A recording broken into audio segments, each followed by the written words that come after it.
Greetings and salutations, everybody. Welcome back to my latest video. For those who are new, I like to make these little videos about about movies that I enjoy and want to share. At least usually it's about movies. Occasionally I throw in other things. If you enjoy what you see, please consider subscribing and hitting that little bell icon to get notifications for when I put up new content, which is once or twice a week. That way you can hop in during that first hour and stick around to the end to really help that algorithm see that my video is worth sharing around to people. Okay, now that all that's out of the way, if you saw my last video from last week for Night of the Comet, you may remember me mentioning that I was trying to work in some more Hammer films. I did have some problems tracking down the ones that I wanted to see, though, unfortunately, but I was able to track down one that was worth checking out. So this one is for the 1963 film Kiss of the Vampire, not to be confused with The Vampire Lovers, which is what I had clicked on when I started watching it. So I'd seen that Vampire Lovers was in the list of top Hammer films to check out. I started watching it and the title said Kiss of the Vampire instead of The Vampire Lovers, and so then I had to do some research to see if maybe it was just released under a different name in this country, and it turns out that just the upload was named incorrectly. But looking at some of the comments, a lot of people really did enjoy Kiss of the Vampire, so I decided to check it out anyways. And yeah, so the synopsis for The Kiss of the Vampire is as follows. When car trouble strands a honeymooning couple in a small southern European village, an aristocratic family in the area reaches out to help them with sinister consequences. Yeah, we get that trope of, the couple kind of breaking down in the middle of nowhere, but they actually, play it pretty well. It works out pretty well with how they set everything up. And I think, that's why that trope is, frequently used. So one of the things I liked about these films are how often they get to the meat of the story really quickly in these Hammer films. They usually don't spend too much time trying to set things up, they just launch right into it. This one's no different. Immediately upon the car breaking down, we're led into this mystery about, where they're stuck. And it kind of holds up that by the time they kind of get to an inn to get some food and shelter, this mystery is really sinking deeper and deeper and you're getting pulled in, that something isn't quite right.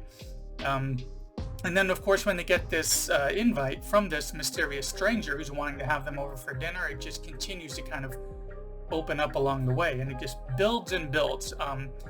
Along the way, recognizing that something isn't quite right, and then you see some hints here and there about some troubles, as well as some blatant examples that there's something happening with vampires in the area, something foul is afoot. So by the time this couple does kind of, attend this dinner, and then later on they're spending more time there attending this party and mingling with others, things get pretty bad from that point on. We get this situation where one of them is missing, and there's this whole denial about the facts of the situation from everybody, not just this family and what they're up to, but even from those who know the family, because a lot of people in the town kind of rely on them, even though they know that something sinister is happening.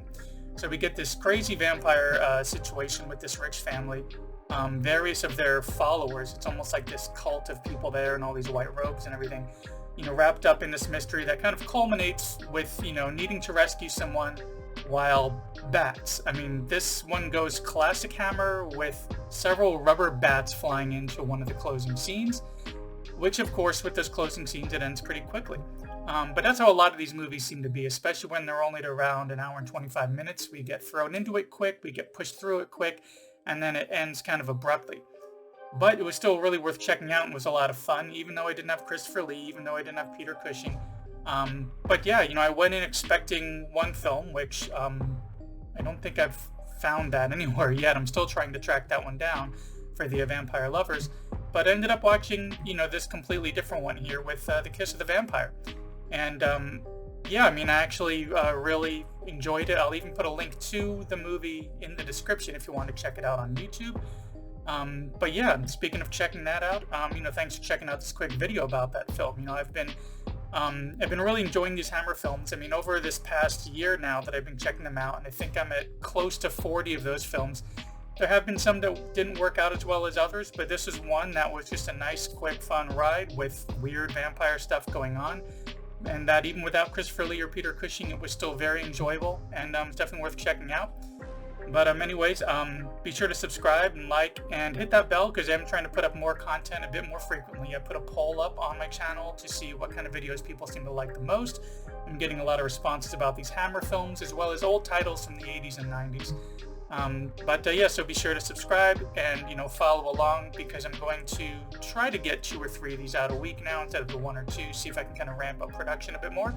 I got some franchise revisits coming soon, as well as I already started checking out some horror film remakes to see how they hold up to the originals and how well they do just viewing them as a separate film all on its own. Anyways, thanks for checking in and checking out this latest video. Be sure to subscribe, and I will see you in the next one.